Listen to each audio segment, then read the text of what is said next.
Oh yeah, sexy biscuits. Nice. Long Boy Blues, 1975. A using words on the rise. Reviewing games late at night and sometimes friends used to bug. Long Boys Blues, 1975.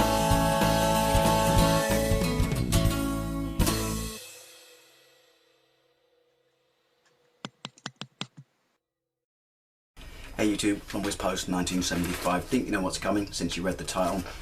This is my Japanese Sega Megadrive, and I would just like to take this opportunity to wish it a happy 25th birthday. 25 years old and still quite the looker. Quarter of a century. My God, do I feel old. Now, obviously I've talked about the Megadrive a lot, I mean an absolutely massive amount, but you know, it's part of my childhood. I have so many fond memories towards it. It's why I started a channel, but I thought it would be inconceivably rude and wrong of me not to talk about it or make a video about it, you know, in the week that it's 25 years old.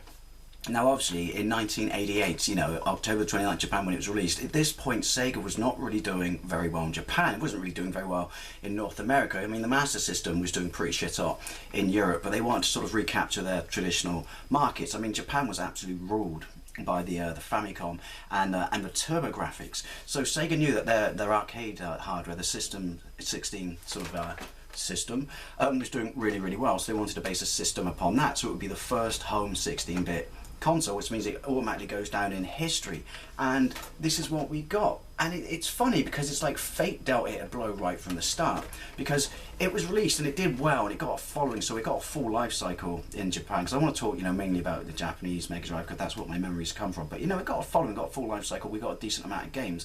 But it's like a week prior, Super Mario Bros. 3 was released on the Famicom. It completely overshadowed this. Whether if that game was not released at that time, this machine would be even better, but basically it meant it always stayed in third place. Obviously when it went to North America and it went to Europe, you know, the rest became history. But my memories of this are quite simple. Like many other people, I don't know why I'm waving it around like a little trinket, you know, show you some respect, mate, it's your birthday. Yeah, like many other people, my first experience with the Sega Megadrive, you know, because I was a massive Sega arcade fan at this point, was in the little, you know, couple of pages inserts in CVG, which was Mean Machines, which later on became the Mean Machines magazine. I just remember having a Sega Master System at the time, seeing this system and just going, holy shit, it's a 16-bit Sega system. We're going to get the arcades, you know. Little prepubescent Dave felt all warm and giddy and didn't know why, and I'm pretty sure most people of my generation felt exactly the same. But I remember being utterly, incredibly crushed when I found out that it wasn't coming to Europe till like way down the road in 1990, and I properly went on a mission. I'm like, no, that is not going to happen. I'm having that system. And as I said, I've told this story before, but I want to focus on some of the key elements and why it means so much to me. Some of the things that, you know, it stood for back in the day that I just reminisce so fondly about. But basically, it's the first system I entirely purchased myself outright. You know, my Sega Master System, I paid for half of it and I got, you know, the other half, well, not they cut it in half, the other half for Christmas. But while it was my system and I purchased games for it, my parents, you know, they made me, you know, let my brothers play on it, you know, which as a kid, you know, bummed me out. As an adult, thinking, well, what a selfish prick I was. But the Sega Megadrive, I mean, I worked my ass off, loads of jobs, and I imported it. That's another great thing about it. It's the first system I imported, and I've imported a great many since. I imported a Super Famicom. I've imported a PlayStation 1. Would I have imported either of these things? Probably not. There's no doubt that this system shaped my console gaming. It's going to say career. Oh no, I'll say career. You know, if I never owned this system, I honestly don't know where I would be now.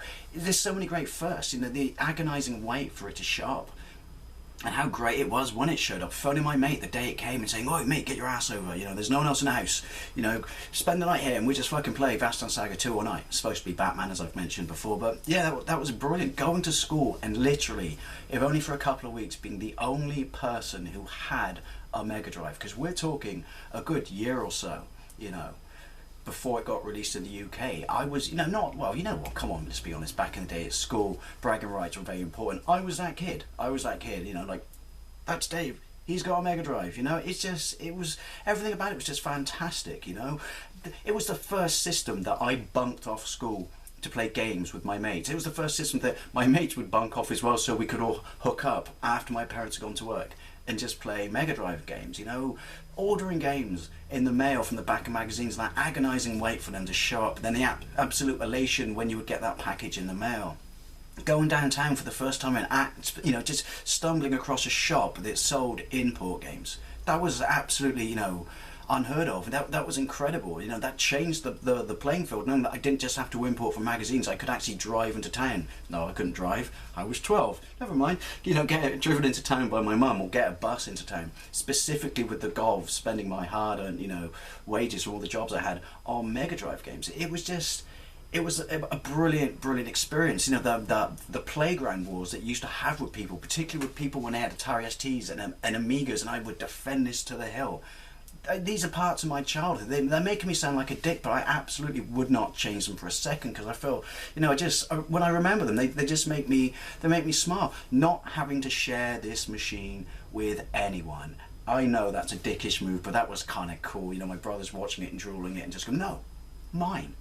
Get your own. Of course, I did eventually cave on the sharing when my brother got an Atari ST and then later on an Amiga, and I love those systems. But then I used to argue, you know, vehemently with him that no, they don't hold a candle to my Sega Megadrive. And even going to the States for the first time as a kid, and knowing that they had the Genesis, because obviously I read a lot of Marvel comics, and even though that was a Genesis and mine was a Megadrive, I know they're the same thing, but that was a unique experience, like a different culture, you know, a different sort of, it wasn't a different machine, but it was a different aspect, the way it was marketed and stuff like that, and it was just so cool on holiday to pick up some Genesis games, bring them home, slap them in my Mega Drive. And even then, when it officially got launched in the UK, and all my mates were going, you know, oh, you're screwed now, where are you going to get your games from? Oh, you know, it's just going to be PAL games.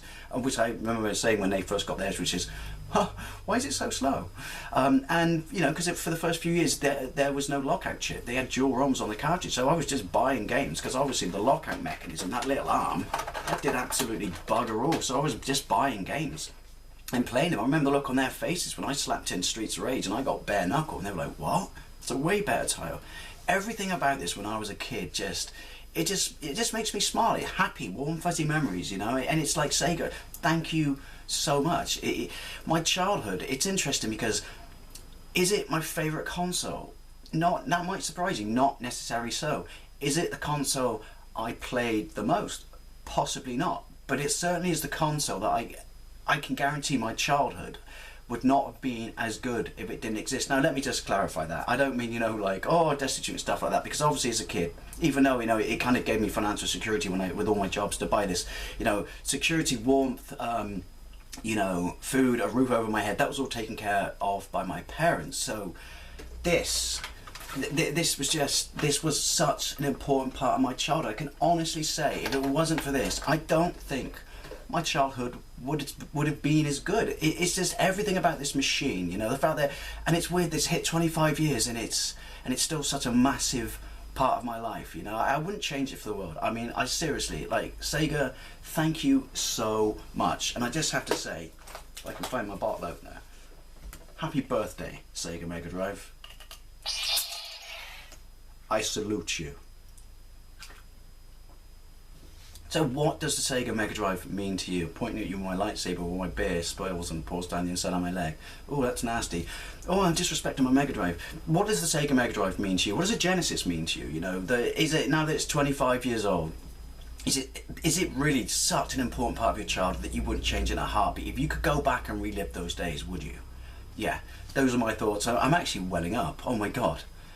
Happy birthday, Sega Mega Drive. Oh wait, hang on.